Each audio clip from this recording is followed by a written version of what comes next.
Halo, selamat sore Kak Martin. Apa kabar Kak? Ya, sore Kak. Baik-baik. Oke, Kak Martin, saya bisa minta waktunya sebentar. Saya tanya sedikit terkait dengan kompetisi komputer, boleh? Oke, boleh. Nah, eh, kalau dilihat dari profilnya Kak Martin, Kakak memiliki jam terbang yang sangat tinggi ya dalam mengikuti berbagai kompetisi programming tingkat perguruan tinggi dari sisi Hmm. internasional, regional Asia, bahkan tingkat dunia. Kenapa Kak kok bisa tertarik mengikuti kompetisi-kompetisi seperti itu? Kalau untuk mengikuti kompetisi, awalnya waktu dulu di SMA gitu kan, Mhm. diperkenalkan sama guru pembimbing gitu di sekolah. Jadi pertama diperkenalkan, oh seperti ini programming. Programming itu kita bisa dibilang fun gitu kan. Mhm. Nah, di situ mulai dikasih beberapa kayak latihan-latihan simple gitu kan. Bikin pola, bikin aplikasi-aplikasi simple yang buat penghitungan sederhana gitu kan. Nah, dari situ lama-lama ada interest gitu kan. Setelah melihat ada ketertarikan itu, dari guru pun coba uh, diarahkan ke jalur lomba gitu, ke jalur kompetisi. Diberi soal-soal yang um, bertahap, mulai dari yang mudah ke yang tambah lama tambah sulit gitu kan. Nah, setelah itu merasa dalam diri itu tertantang. Oh, soal ini menarik gitu untuk diselesaikan. Kalau bisa dapat jawabannya itu ada kebanggaan sendiri gitu. Jadinya uh, seiring waktu terus mencoba gitu sampai sampai kuliah ini. Oke Kak, Kakak kan jago programming ya. Mungkin bisa dideskripsikan sedikit programming itu apa sih? Karena mungkin masih banyak masyarakat Indonesia yang masih nggak tahu programming itu apa sih secara detailnya itu gimana, dia ngapain, dia itu nanti prospeknya gimana, terus dia buat apa. Mungkin bisa ceritain sedikit Kak, supaya mungkin aja ada orang-orang atau anak-anak yang melihat video ini kemudian jadi tertarik dengan programming seperti Kakak dulu. Oke, jadi kalau mau dibilang program itu ibaratkan seperti kita lagi nulis puisi lah kalau dalam bahasa Indonesia gitu kan. Oke, Cuma di sini lebih ke arah kita mau nulis perintah gitu. Kita ya. mau memerintahkan komputer buat menghitung sesuatu. Contoh nyata yang biasa kita lihat gitu kan, uh, kalau kita beli buku resep makanan gitu kan, kita lihat ada perintah-perintahnya. Nah itu tanda kutip penulis buku resepnya nulis kode program ke kita buat bikin masakan. Nah, ibaratkan programnya seperti itu. Oke, tapi komputernya pasti nurut ya Kak ya? Kenapa? Komputernya pasti nurut atau gimana? Nah, itu tergantung yang kasih perintah juga. Kalau yang kasih perintah, kalau salah kasih perintah, nanti komputernya bisa ngambek itu. Oke, baik. Nah, kalau tidak salah juga, kakak juga medalis OSN terbuka tahun 2015 ya. Betul. OSN terbuka itu apa Kak? Apa bedanya OSN terbuka dengan kompetisi sains nasional KSN sekarang ini? Apa Kak bedanya?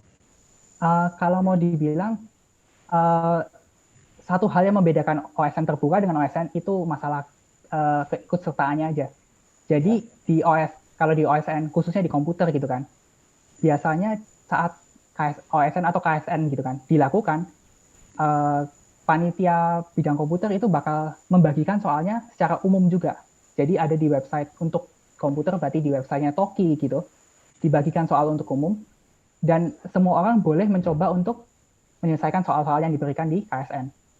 Mm-mm. Jadi ibaratnya kita mengikuti lomba secara non ofisial gitu, Oke, dan itu berarti diakui. jangkauan OSN terbuka lebih luas ya dibandingkan KSN ya berarti ya? Untuk jangkauan, ya semua orang boleh ikut. Bahkan untuk tahun yang terakhir di 2020 ini, eh, dari internasional banyak yang ikut. Statistiknya Ber- cukup tinggi gitu. Berarti nggak ada kayak batasan umur. Kalau KSN kan ada kayak batasan umur SMA, SMP, Ya, betul. nggak ada batasan umur ya. Nggak ada Berarti batasan umur. berarti Kak Martin juga bertanding melawan seperti dosen-dosen atau orang yang udah lama di programming juga dong waktu itu. Ya, jadi Wow. memang terbuka. Jadi memang apalagi untuk yang sekarang ya, untuk yang anak-anak SMA sekarang, kalau memang mau mencoba gitu kan, belum ada kesempatan sampai di KSN, langsung coba aja di KSN terbuka. Siapa tahu di tahun berikutnya kalian bisa beneran dapat medal. Oke, keren sekali Kak Martin ini. Oke Kak, menurut Kakak kriteria siswa seperti apa yang diperlukan agar bisa berhasil dan juara mengikuti kompetisi-kompetisi programming, baik itu di tingkat nasional maupun internasional? Kalau menurut saya sih untuk eh, bisa sukses gitu ya, Mm-mm. yang pasti satu harus rajin latihan. Jadi jangan malas gitulah. Kita Ya. lihat, aduh kok kelihatannya bikin programnya susah nih, atau kelihatannya deskripsi cerita soalnya aneh nih, gitu kan.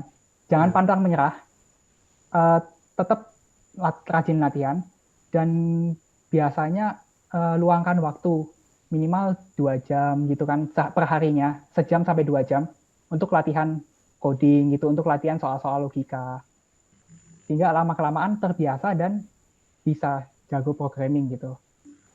Oke. Awalnya belajar programming itu dari mana Kak? Maksudnya gini, misal nih saya orang awam pengen belajar programming. Kakak mengarahkan saya untuk baca buku apa atau mungkin ke website apa atau apa Kak? Mungkin bisa di-sharing? Saya Kalau tertarik untuk programming sekarang. oke. Kalau untuk programming simple aja sebenarnya. Untuk tutorial itu sekarang udah sangat-sangat banyak gitu di internet. Ya. Jadi mulai, kalau sering dengar ada namanya tutorial point atau ada Stack Overflow, di situ ada tutorial sekaligus ada orang-orang yang mau menjawab forum-forum pertanyaan gitu. Oke. Jadi banyak sekali source gitu kan yang bisa dicari di internet. Kalau untuk buku sendiri, mungkin coba cari buku-buku dasar pemrograman gitu di toko buku. Biasanya sudah banyak juga dosen-dosen yang menulis buku seperti itu. Kalau di YouTube itu banyak ya Kak ya? Kayak di YouTube Di video-video. YouTube juga banyak. Kalau memang memang berniat sekalian nih dari Toki gitu kan, juga ada juga membuat video tutorial untuk basic programming. Jadi Hmm, cari aja di YouTube-nya Toki, Tim Olimpiade Komputer Indonesia gitu. Nanti kalian bisa cari ada satu playlist khusus untuk tutorial basic programming. mantap. Mantap sekali Kak Martin. Berarti daripada nyari gosip-gosip yang nggak benar di internet, mending baca programming ya. Karena kan banyak Ya, juga itu. sumber di programming di internet. Mm. Nah, kakak kan selepas dari SMA, setelah menang OSN terbuka itu kan juga aktif melatih siswa ya untuk persiapan kompetisi. Mungkin kakak punya pengalaman unik dan menarik selama melatih siswa tersebut. Bisa diceritakan nggak kak? Yang paling aneh gitu mungkin. Yang paling lucu juga boleh. Hmm. Kalau dibilang aneh lucu mungkin jarang juga ya ketemu. Jarang. Tapi pernah ada sekali gitu kan. Ya, Waktu pelatihan itu kalau mau dibilang siswanya diam aja gitu kan. ya. Diam-diam ditanya cuma ya diam gitu, kelihatannya bingung juga ini anak siswanya itu maksudnya ngerti atau enggak gitu kan. Tahu-tahu waktu waktu dia masuk ke OSN gitu kan, keluar-keluar dia medal. Bingung juga. Oh, berarti Kak Martin juga bingung berarti. Iya, karena waktu pelatihan kayak diam-diam gitu. Oh, oke baik. Tapi Ada untungnya, saran Kak? hmm? Ada saran yang bisa kakak berikan untuk siswa-siswa yang saat ini sedang menekuni bidang komputer sebagai bidang kompetisi yang dipilih? Ada nggak kak? Untuk sarannya mungkin masih sama sih, rajin latihan gitu. Jangan mudah menyerah. Eh, Perjalanan pasti masih panjang. Kalau kalian sukses gitu kan di KSN, nanti bakal ada tahap lanjutnya. Apalagi kalau kalian tertarik dengan komputer, masih ada perlombaan tingkat perguruan tinggi gitu kan, Hmm, yang bisa kalian ikutin, dan untuk prestasi seperti itu bisa nanti berguna di dunia kerja nanti. Jadi untuk uh, bagi salah satu yang ditambahin di CV gitu. baik kak. Pada kesempatan kali ini kita ingin bermain game kak. Boleh nggak? Oke, boleh.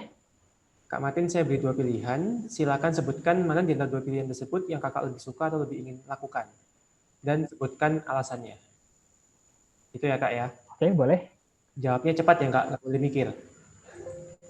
Oke, boleh. Baik, yang pertama main sweeper atau sudoku? Minesweeper. Karena Pertama bisa ngisi waktu luang gitu kan, dan juga kalau di komputer gitu kan, standarnya Minesweeper ada semua gitu. oh Jadi kok jadi biasanya langsung aduh bosen nih, atau misalkan lagi di kelas di kuliahan nih, aduh lagi bosen nih, diam-diam main sweeper gitu. Wow, gitu ya standarnya orang komputer berarti. Isi waktu sambil iseng-iseng aja gitu. Ya, ya. Yang kedua, jago programming atau hacking? Programming, Karena, kalau mau dibilang, satu udah terbiasa sih. Kedua, kalau dari hacking sendiri, eh, di situ cakupannya lebih luas dan juga lebih sulit sih menurut saya. oh oke baik. Yang ketiga, juara kelas atau juara kompetisi? Juara kompetisi pastinya. Karena, Karena ada pride sendiri. Kalau kalau kalian juara kelas gitu kan, artinya kalian melawan sekitar 30 sampai 40 orang di kelas kalian. ya, Kalau kompetisi, artinya kalian melawan berbagai uh, siswa dari berbagai sekolah dan siswa terbaik gitu kan. Jadi oke, itu punya kebanggaan sendiri pastinya. oke. Menang 10 lomba lokal atau medali satu satu medali ya, satu medali yang sangat bergengsi. Mending dapat satu. Karena, Satu, ketika kompetisi itu bergengsi, artinya banyak orang yang mengakui juga kan gitu lombanya. Kita oke. juga punya pride sendiri buat ngalahin banyak orang lain gitu kan. Kalau Oh, lombanya bergengsi, pasti pesertanya juga yang jago-jago nih. iya. Kalau bisa menang medali, berarti kita juga bisa ngalahkan orang-orang jago gitu kan. Ya, ya. Oke, Kak, mungkin pertanyaan terakhir. Pelatihan online atau offline? Lebih enak online sih. Online ya. Karena apa, Kak? Uh, Kalau mau dibilang online itu lebih banyak ini. Kalau dari sisi yang belajar ya, Ya. waktunya lebih bisa diatur gitu kan, lebih fleksibel. Kita mau sambil santai gitu kan, Hmm, masih bisa. Kalau misalnya offline kan harus datang nih ke kelas nih, terus udah datang harus dengerin pengajarnya, nggak enak tuh. Kalau dari sisi pengajar pun online juga lebih enak, karena nggak harus capek-capek. Misalkan saya dari rumah, dari kosan gitu harus jalan ke tempat pelatihan gitu kan, oke. juga lebih menghemat waktu gitu. Kalau dari sisi komunikasi, Kak, gimana, Kak? Komunikasi pelatihan online dibandingkan offline, apakah bisa diatasi keterbatasan komunikasinya? Kalau untuk komunikasi offline pasti lebih enak gitu kan, karena kita bisa langsung lihat ekspresi siswa, kita bisa langsung apa namanya, kalau misalkan oh kelihatannya ini materi ini siswanya pada bengong nih, nggak dapet, kita bisa langsung tahu apa yang harus dilakukan. Juga untuk nulis, untuk menjelaskan jauh lebih enak. Tapi Hmm, untuk online pastinya ada kekurangan di situ. Tapi itu dengan ya bisa dibilang teknologi sekarang sudah nggak ada masalah. Kita hmm, bisa tulis-tulis gitu kan, coret-coret di laptop. Terus kita juga bisa kalau misalnya siswa ada pertanyaan ya kita bilang proaktif aja gitu. Kalau misalnya malu nanya di forum terbuka, personal message aja gitu. Terus siswanya jadi mau bertanya. Jadi nggak ada masalah ya, untuk ya, komunikasi. ya. Baik. Cita-cita dan harapan kakak terkait dengan siswa-siswi yang sekarang sedang mempersiapkan diri untuk menghadapi KSNK komputer, baik itu jangka pendek atau mungkin jangka panjang. Ada kak? Ya untuk harapan ya semoga kalian bisa memberikan yang terbaik ketika kompetisi. Ya prepare prepare diri kalian. Ya kalian uh, jangan takut gitu kan. Ya kalau kalian misalkan kali ini belum berhasil, masih ada kesempatan berikutnya. Kalian bisa terus semangati diri kalian. Nggak ada kata menyerah, nggak ada kata berhenti untuk belajar. Baik, terima kasih kak pesan yang sangat bermanfaat ya, sangat menggugah semangat orang-orang yang sedang mempersiapkan diri untuk menghadapi KSNK komputer. Terima kasih Kak Martin atas waktu dan sharing pengalamannya. Semoga dengan video ini banyak siswa-siswi yang terbantu ya dengan pengalaman Kak Martin yang menang banyak kompetisi ya, kompetisi OSN terbuka, kompetisi program internasional dan lain-lain. Dan mungkin bisa menjadikan Kak Martin sebagai panutan ya mungkin ya. Saya kira seperti itu Kak Martin. Terima kasih atas waktunya, terima kasih atas sharingnya. Selamat sore, selamat beristirahat. Bye bye. Ya, sorry Kak.